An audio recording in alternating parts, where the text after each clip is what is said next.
Hello, good morning. So I'm Elle and I will be your teacher for today.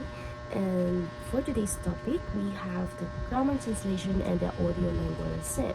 So what is the grammar translation?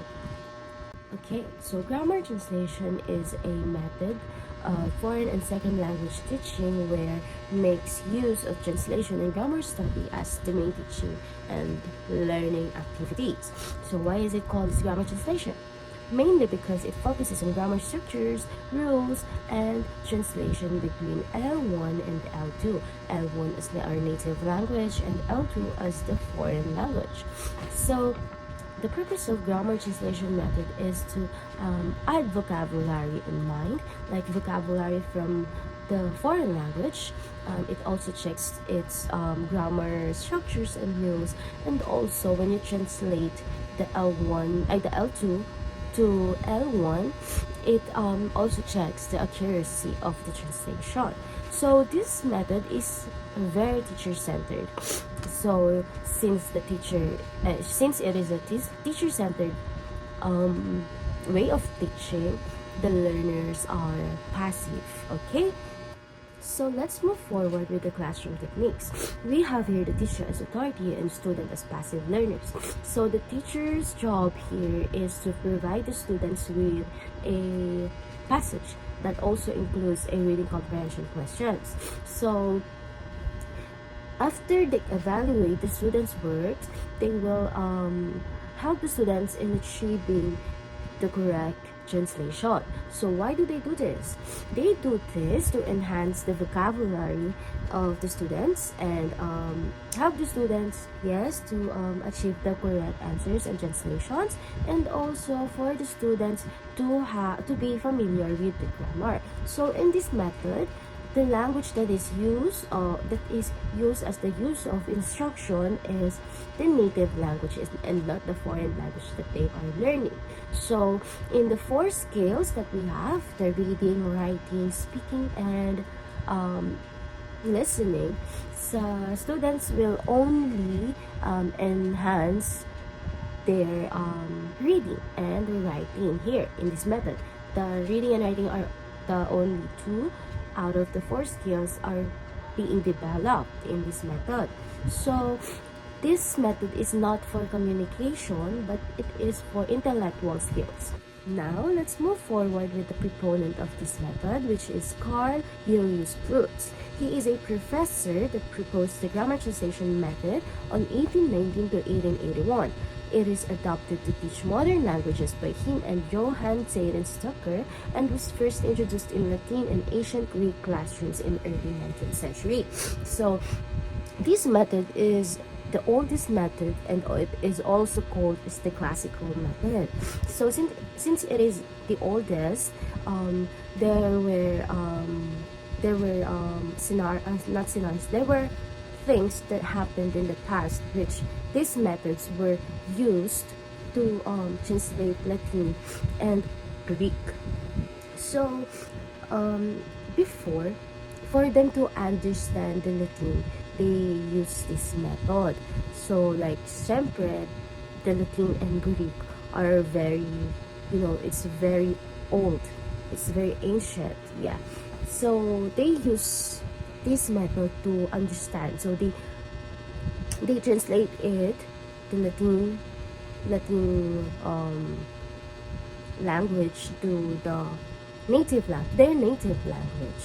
So the goal of this method is to understand the literatures of Latin and Greeks, and this method is also a theory-less method.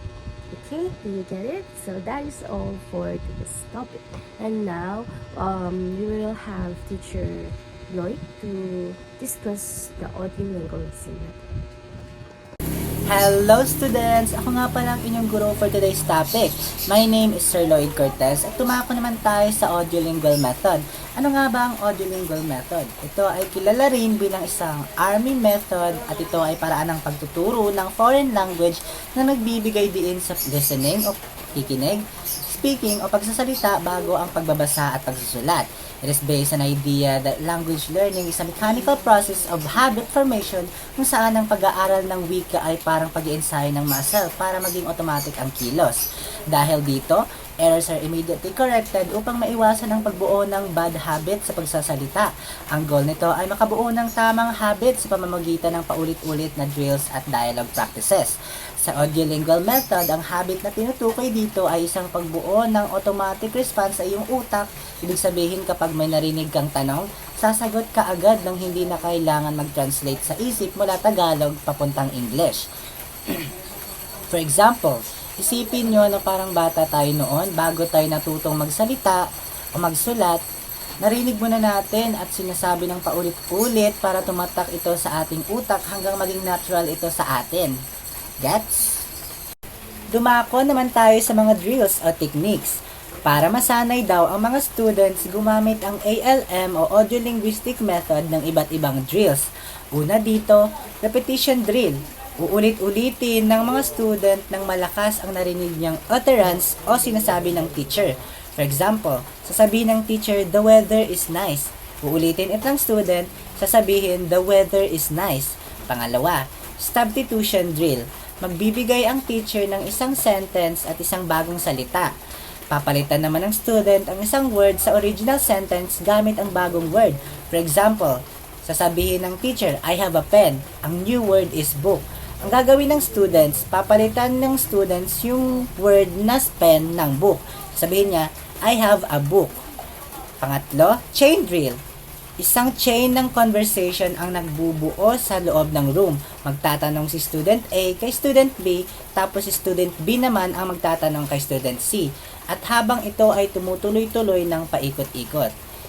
Sino-sino nga ba ang nasa likod ng mga ideyang ito? Ito ay sina Charles Price, Robert Lado at Leonard Bloomfield, ang mga pangunahing proponents o mga taong nagpalaganap ng method na ito. Noong kalagitnaan ng 20th century, sila ay bumuo ng mga ideya na nakahubog sa ALM o Audio Linguistic Method bilang isang sikat na approach sa pagtuturo ng wika. Malaki ang naging ambag nila para maging systematic ang pag-aaral ng bagong lingwahe sa eskwelahan. Dumako naman tayo sa theoretical foundation kung bakit ito gumagana. Ang ALM o Audio Linguistic Method ay deeply rooted sa behavior psychology na pinasikat ni B.F. Skinner. Ito ay may tatlong mahalagang konsepto. Una, stimulus response. Ang wika daw ay may isang behavior na nag-launch dahil sa stimulus o hudyat. For example, kapag nagpakita ang teacher ng picture ng aso, ito ay stimulus. Automatic sasabihin ng students ay, ito ay dog. Ito naman ang response. Reinforcement. Ang mga tamang sagot ay binibigyan ng uri o words of affirmation, habang ang mga mali naman ay merong punishment. Pangatlo, sa conditioning, pamamagitan ng repetition o language patterns, nagiging automatic reflexes na lang ito. Hindi mo na kailangan mag-isip ng malalim. Lalabas na lang ito ng kusa sa bibig mo. Gets? Yun lamang po, sana at meron kayong natutunan dito sa aming topic. Maraming salamat po.